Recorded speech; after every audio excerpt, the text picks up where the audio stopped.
The thing about absolute truth is that it becomes significantly less absolute the moment someone ignores it hard enough.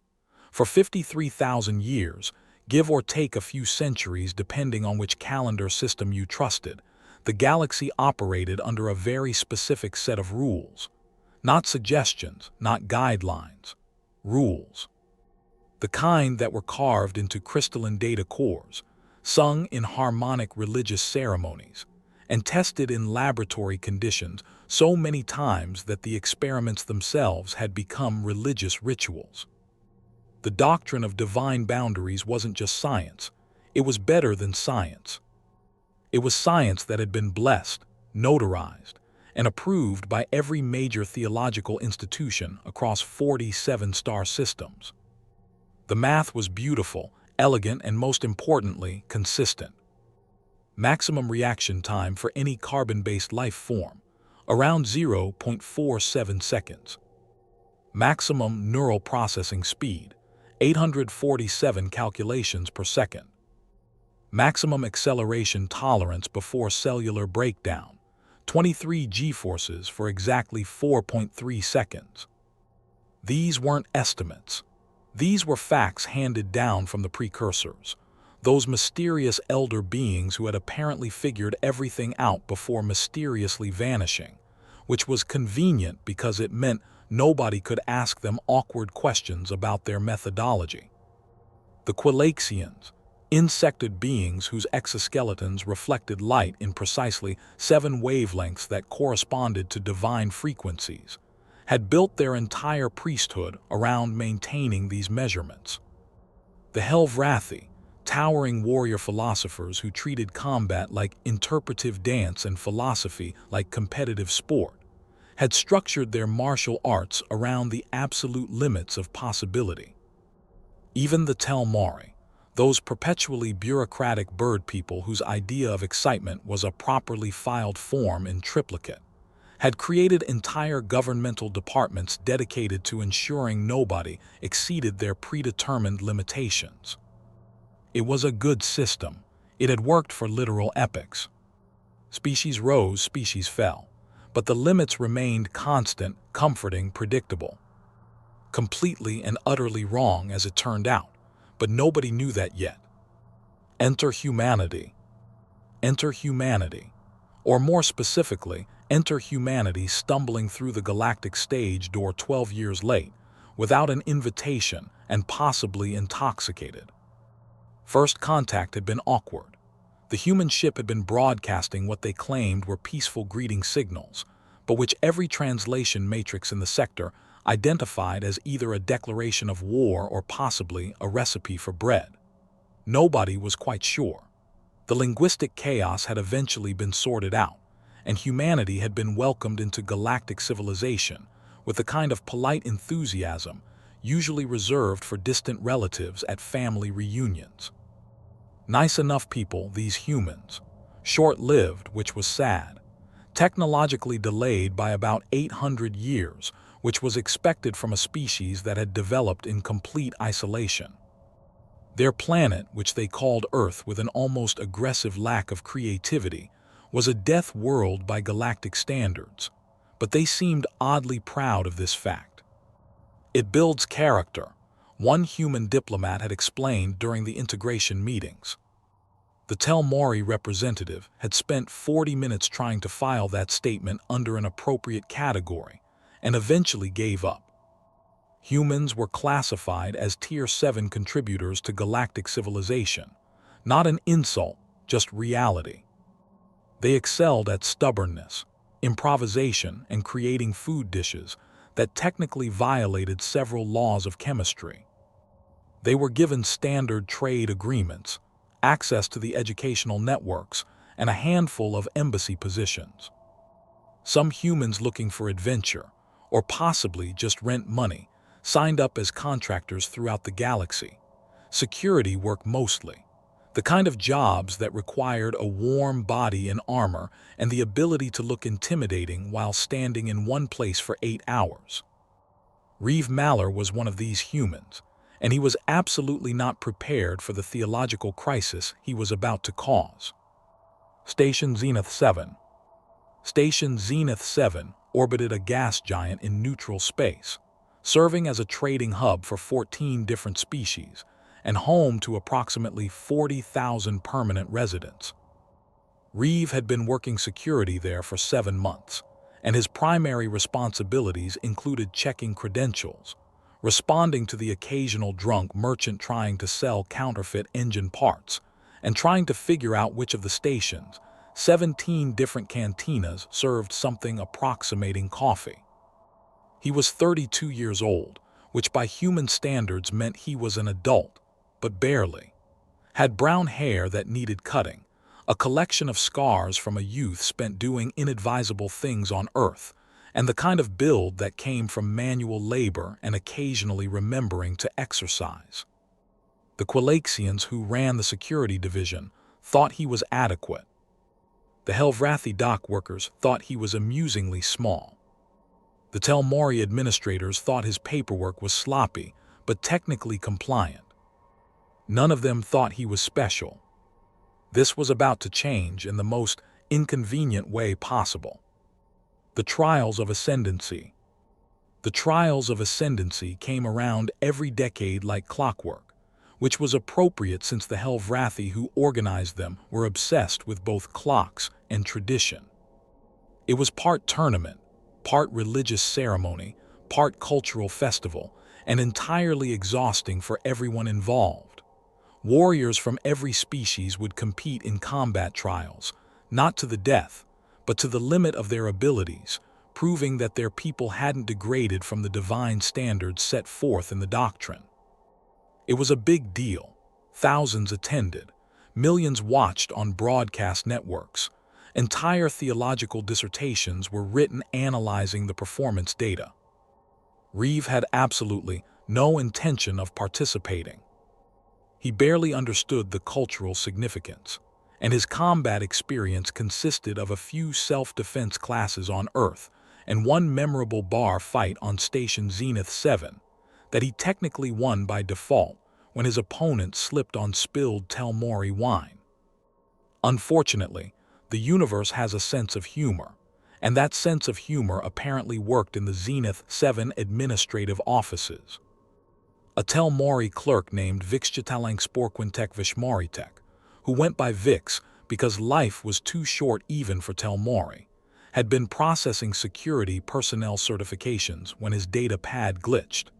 In the resulting confusion, Reeve's file had been automatically entered into the trial's roster. By the time anyone noticed, the registration had been blessed by 3 different priesthoods, filed with the Tournament Commission, and announced publicly. "Can't we just unregister me?" Reeve had asked when Security Chief Cross, a Helvrathi whose idea of a relaxed posture still looked like he was ready to fight gravity itself, informed him of the situation. "The forms have been consecrated," Cross rumbled, his 4 eyes blinking in sequence. To withdraw now would require a theological committee review, 3 character witnesses, and approximately 47 signatures across 7 different governmental bodies. Or I could just show up and lose immediately. Cross considered this. That would be simpler. "Great, do I get free lunch?" "There is a competitor's meal stipend." "Yes, I'm in." High Priestess Chixixla. High Priestess Chixixla of the Qualaxian Orthodox Measurement Ministry had been overseeing the trials for 3 decades. She took her responsibilities seriously, which for a Qualaxian meant she took them with an almost aggressive dedication that bordered on obsession. Every measurement was triple-checked. Every calculation was verified against the ancient texts. Every competitor was analyzed, categorized, and assessed for their compliance with divine limitations. When she saw the humans' registration, she barely noticed. Humans were Tier 7. Their expected performance would be adequate but unremarkable. The preliminary calculations showed Reeve would likely be eliminated in the first round, possibly the second if he got lucky with matchups. She filed the data and moved on to more interesting competitors.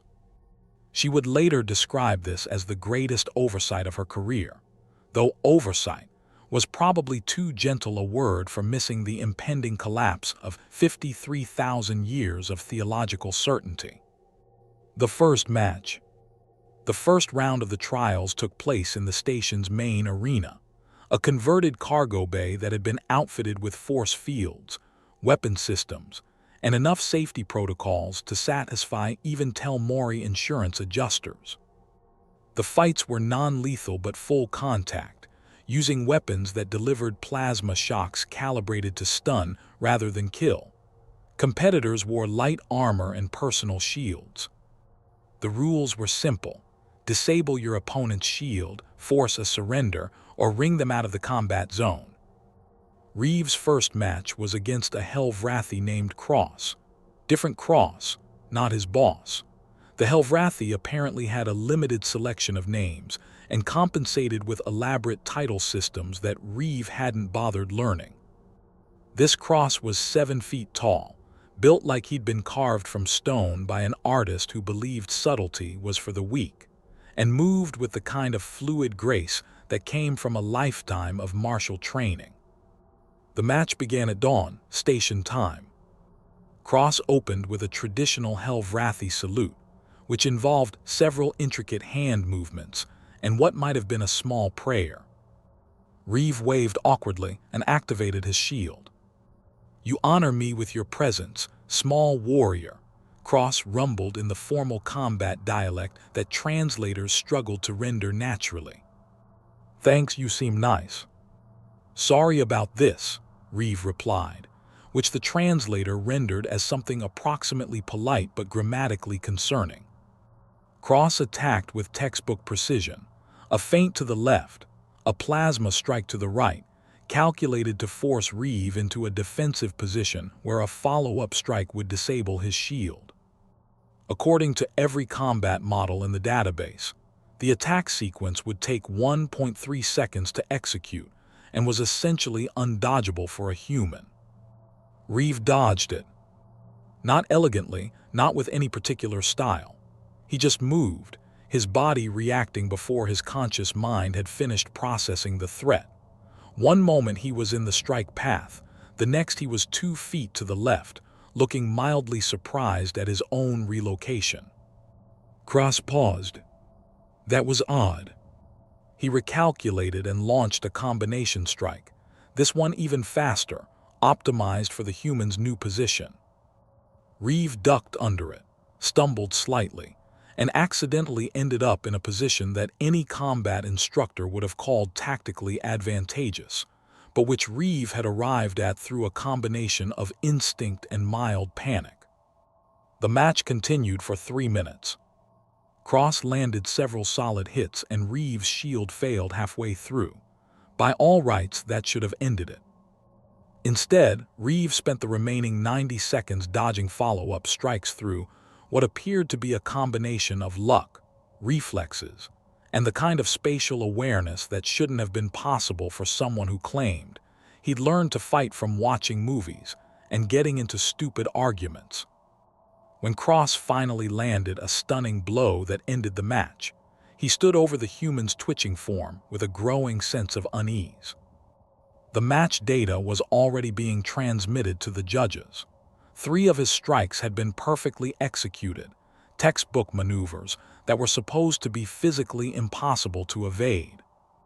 The human had evaded 2 of them. Luck, Cross told himself, helping Reeve to his feet once the stun wore off. Random chance, statistical anomaly.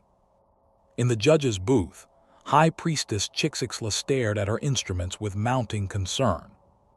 The human's reaction time during that sequence had measured at 0.041 seconds. That was impossible. The instruments must have glitched. She made a note to have them recalibrated and moved on to the next match. Mounting evidence.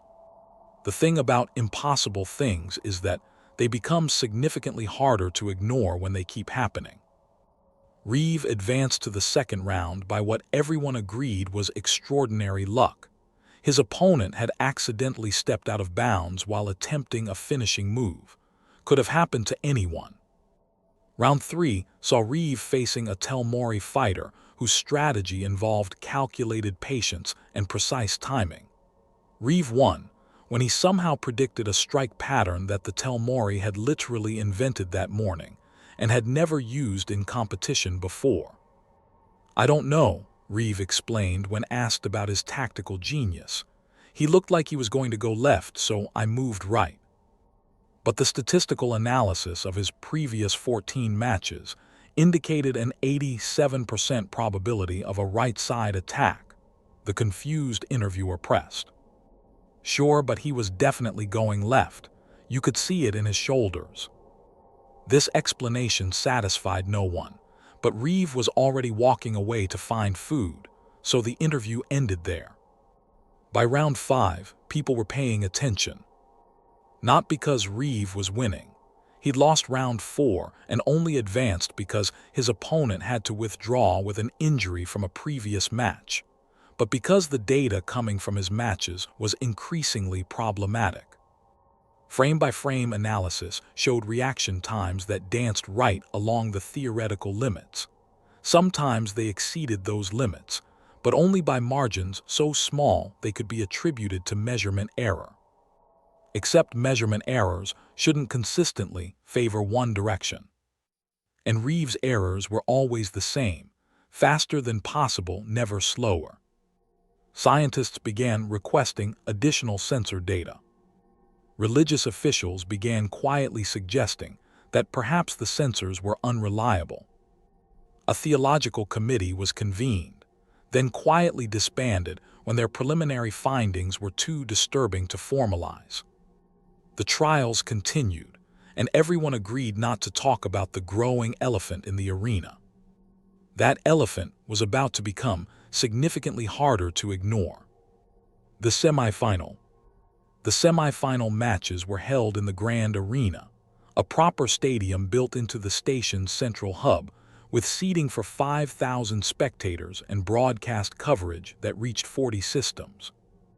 Reeve's opponent was a Quilaxian warrior priest named Zixtal, who had trained since hatching in the sacred combat monasteries, and whose movements were so precise they were used as reference standards for teaching students about divine limitations. The match was scheduled for midday station time. The arena was packed. High Priestess Chixixla sat in the honored observers section, her instruments arrayed before her, determined to finally get clean data that would disprove the mounting anomalies. Cross, the security chief version, sat nearby, having been given the day off to watch his employees' improbable tournament run. Several hundred others filled the stands, including a delegation of Telmari officials who had brought clipboards and were taking extensive notes. Reeve entered the arena looking like he'd rather be literally anywhere else. His armor was slightly crooked. His hair was definitely too long. He waved at someone in the crowd who turned out to be waving at someone behind him, creating a brief moment of awkwardness that the broadcast cameras captured in uncomfortable detail. Zixtal entered with appropriate ceremony, his exoskeleton polished to mirror brightness, his movements economical and precise. The pre-match blessing was conducted. The weapons were activated. The match began. What happened next would be analyzed for years, debated in theological circles, and eventually lead to the reformation of 3 major religions and the complete overhaul of galactic physics textbooks. The incident. The match itself was unremarkable for the first 90 seconds. Zixtal was methodical, testing Reeve's defenses, probing for weaknesses. Reeve was defensive, dodging more than attacking, clearly outmatched but stubbornly refusing to go down easy. The crowd watched with polite interest. This would be over soon, and then the real final match could begin. Then the plasma cannon malfunctioned. Arena weapons were maintained to absurd standards. Failure rates were less than 0.001%. Safety systems had safety systems. What happened was so statistically improbable that the investigation afterward would conclude. It required 3 separate systems to fail simultaneously in exactly the wrong sequence. One of the arena's perimeter defense cannons, which were supposed to be completely inactive during matches, experienced a catastrophic power surge. The safety interlocks failed. The targeting system defaulted to an error state that interpreted the spectator section as a valid target zone, and the weapon fired at full lethal capacity, sending a plasma bolt the size of a human fist screaming toward the stands at roughly 3,000 meters per second. The crowd had 0.73 seconds before impact, long enough for some people to register that something was wrong. Not long enough to react, not nearly long enough. Reeve was the closest competitor to the bolt's trajectory.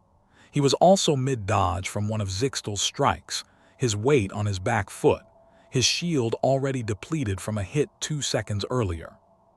By every calculation, every physical law, every divine limitation, he should have been able to do nothing.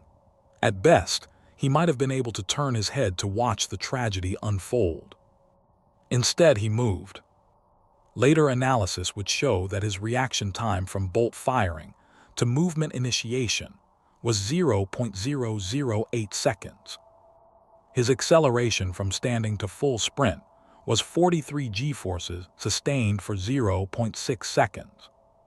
His trajectory calculation, which required him to intercept a plasma bolt moving at supersonic speeds while accounting for his own momentum, the bolt's vector, and the optimal angle for deflection, involved approximately 8,400 individual calculations performed in less time than it took for the neurons in a Quilaxian's brain to fire once.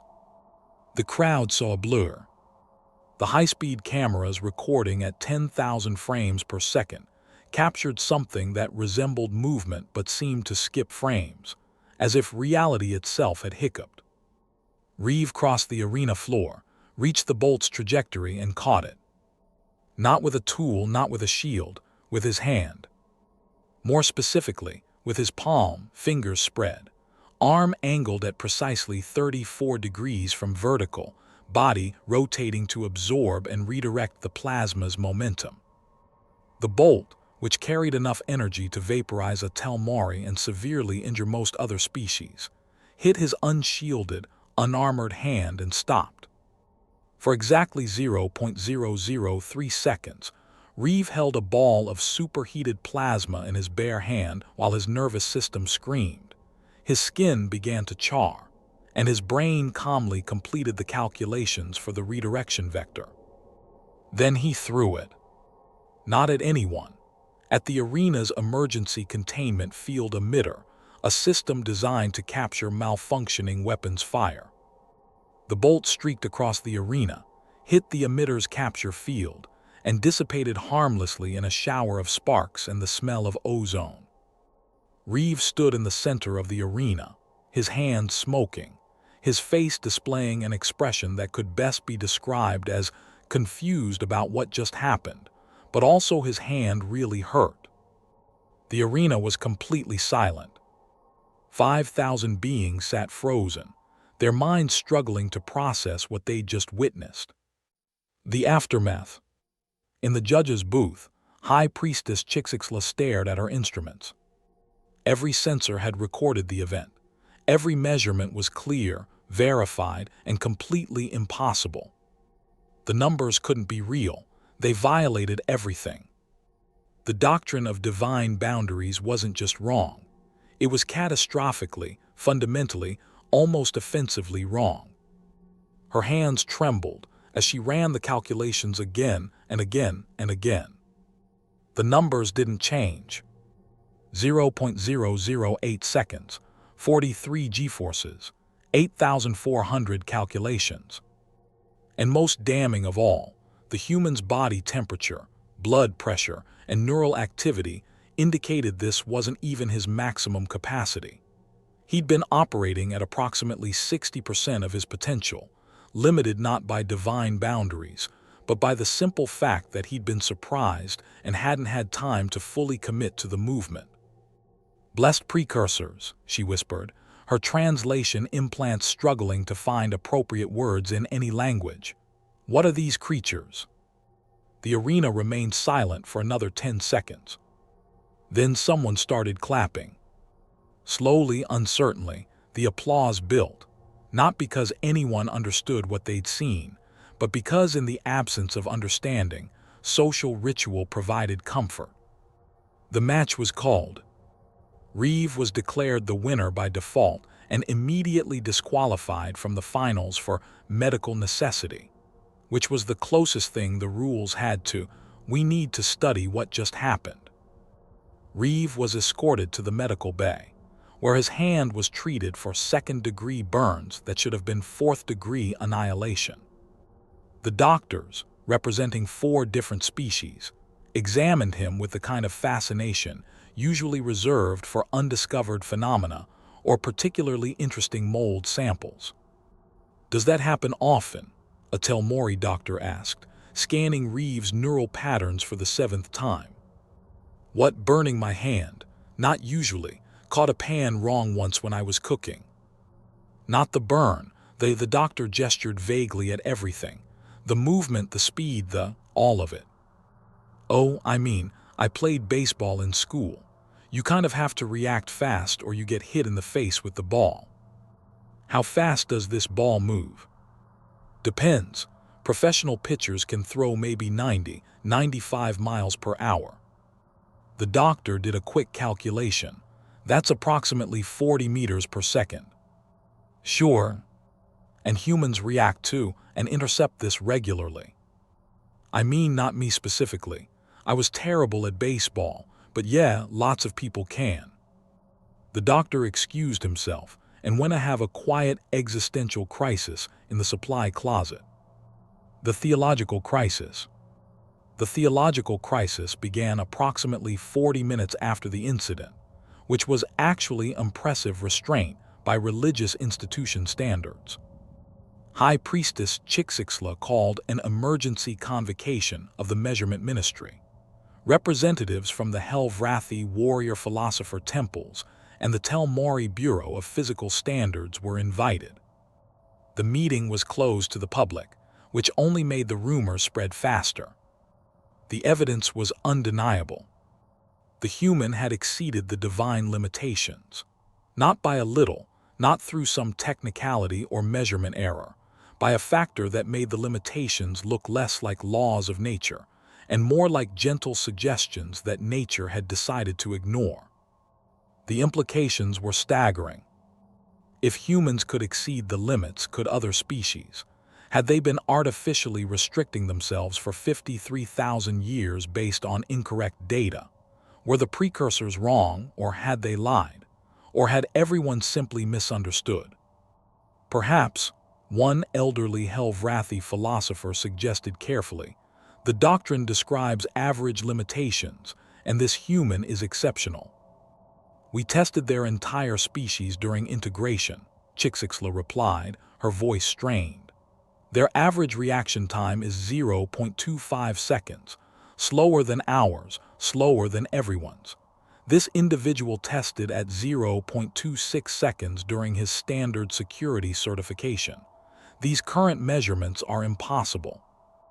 "Then perhaps," a Telmori bureaucrat said with the careful tone of someone delivering very bad news, "the testing conditions were wrong." Silence fell over the meeting. Because that was the real horror, wasn't it? Not that the human was exceptional, but that the human was normal and everyone had been testing under conditions that didn't actually stress the limits. Combat conditions, life or death conditions, the conditions that actually mattered. The investigation. An investigation was launched quietly, because launching theological investigations loudly tended to cause panic. Scientists were dispatched to Earth, that awful death world where humans came from. They studied human evolution, human history, human biology. What they found was deeply uncomfortable. Earth was a nightmare. The investigation team filed reports that read like horror stories. Predators everywhere. Prey animals that could kill you just as easily as predatory ones. Plants that were poisonous. Weather that could kill you in dozens of creative ways. diseases, parasites, geological instability, and a gravity that was 20% higher than galactic standard. Humans had evolved on a planet that was actively trying to kill them. And they'd survived not through natural weapons or armor, but through one simple evolutionary strategy: be faster than you should be, or die. Natural selection didn't care about divine mathematical limits. Natural selection cared about results. For millions of years, humans who couldn't react fast enough were removed from the gene pool by tigers, bears, snakes, rival humans, falling rocks, poisonous plants, and approximately 8,000 other hazards. The ones who survived passed on genes for faster reflexes, better spatial processing, more efficient neural pathways. Generation after generation, the baseline kept climbing because the alternative was extinction. And then humans developed civilization and the selection pressure eased. They got slower, more comfortable. Their tested reaction time of 0.25 seconds was real. For normal conditions, safe conditions, conditions where their ancient survival systems were dormant, sleeping, waiting for the moment when death came screaming, and the body remembered what it was built to do. The galaxy's other species had evolved on safer worlds, worlds that had been guided by precursor intervention, shaped to be habitable, protected. They developed intelligence and civilization without the same desperate edge. Their limits were real, but they were the limits of beings who never needed to exceed them. They'd been given the doctrine as a gift, a way to understand their capabilities, and they'd assumed it was universal. Humans had evolved in the absence of divine mercy. They'd built their capabilities on a foundation of absolute survival necessity. And nobody had thought to test what happened when you pushed a human into a life-or-death situation, because by the time anyone met them, humans had forgotten what they were capable of too. The revision. The report was filed, the evidence was reviewed, the theological committees met for weeks. The conclusions were unavoidable and deeply embarrassing for everyone involved. The doctrine of divine boundaries was revised, amended, technically, though completely rewritten while trying to preserve institutional dignity was more accurate. The new version included numerous footnotes, exceptions, and a carefully worded section that essentially said, limitations are contextual and subject to environmental evolutionary pressures. Please consult with your species-specific data and don't assume universality. It was the most significant theological revision in galactic history, and it was very politely not called the human exception, even though everyone knew that's what it was. 3 months later, 3 months after the incident, Station Zenith 7 had returned to normal operations, sort of. There were new signs posted throughout the facility. Divine limits are provisional. Manage expectations accordingly. The trials of ascendancy had been postponed indefinitely, while the rules were rewritten to account for species-specific capabilities that might exceed previously understood limitations. Reeve returned to security work. His hand had healed completely, which had surprised the doctors but probably shouldn't have. He was assigned to the same checkpoints, given the same boring responsibilities, and paid the same adequate salary. The only difference was that other species now gave him slightly more space in corridors, and sometimes he caught them watching him with the kind of wary respect usually reserved for unexploded ordnance. High Priestess Chixixla had founded a new theological movement called the Doctrine of Adaptive Divinity, which argued that the divine plan was more flexible than previously understood, and that limitations were meant to be understood rather than worshipped. It was gaining followers, mostly among younger clergy who appreciated the intellectual honesty. She still occasionally sent research requests to Reeve, asking him to perform various physical tests. He usually ignored them because they arrived during his work shifts, and he had credentials to check. Other species had begun tentatively exploring their own limitations under stress conditions. The results were mixed. A few Helvrathi discovered they could exceed previous strength benchmarks when properly motivated. Some Telmari found that their calculation speeds increased during genuine emergency situations. Most species, however, remained comfortable within their tested ranges, because evolutionary pressure wasn't something you could just decide to overcome through willpower and curiosity.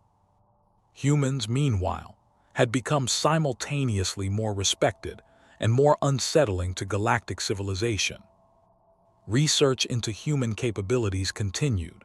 Earth was reclassified from death world to extreme evolutionary pressure environment. Human contractors found themselves in higher demand, particularly for high-risk positions. The combat sports industry was having heated debates about whether humans should be allowed to compete in mixed-species tournaments or if they needed their own category. A random Tuesday. On a random Tuesday afternoon, station time, Reeves sat at his checkpoint, reviewing credential files on his data pad. The shift was quiet. A merchant passed through, credentials verified. A Telmari family on vacation, documents approved. A maintenance worker with a cart full of supplies, waved through after inspection. Reeve yawned and reached for his coffee. His hand missed the cup. It tipped, began to fall. His reflexes kicked in before his conscious mind registered the problem. His hand blurred, caught the cup 6 inches above the desk, didn't spill a drop. He set it down properly and went back to his data pad without really thinking about what he'd done. Across the checkpoint area, High Priestess Chixixla stood frozen, her instruments recording, her mind calculating the reaction time she just witnessed. 0.09 seconds. For coffee, for a completely trivial domestic accident. The human had moved at superhuman speeds to prevent a minor inconvenience, and he hadn't even noticed. She made another note in her research file, added another data point to the growing mountain of evidence, recalculated her entire theological framework one more time. The divine plan, she had concluded, had a sense of humor. It had spent 53,000 years letting the galaxy believe in comfortable limitations, in knowable boundaries, in a universe that made sense. And then it had introduced humans, who had evolved in the absence of divine guidance, and had accidentally become exactly the kind of impossible that made everyone else reconsider everything they thought they knew. The gods hadn't lied about limits, she decided. They just never met a species stupid enough, stubborn enough, or desperate enough to ignore them. And in ignoring them, humans had broken them. Not through malice or intention, but through the simple evolutionary logic of move faster or die, repeated across millions of years until it became genetic memory. Chixixla saved her files, closed her instruments, and walked away. She had a theological paper to write. Several, actually. This would keep her busy for decades. Behind her, Reeve finished his coffee, filed his reports, and counted down the hours until his shift ended. He had dinner plans with some coworkers. They were going to that Telmari place on level 7. He hoped they served something that tasted like actual food. He was hungry. Somewhere in the divine cosmic plan, something that might have been gods or precursors, or just the universe's sense of irony was probably laughing. The galaxy had spent epochs building civilization on a foundation of limitations. And it had taken one species of stubborn, short-lived death world survivors to accidentally prove that foundations were negotiable. The limits were still there. They just weren't where anyone thought they were. And that ultimately was the most divine joke of all.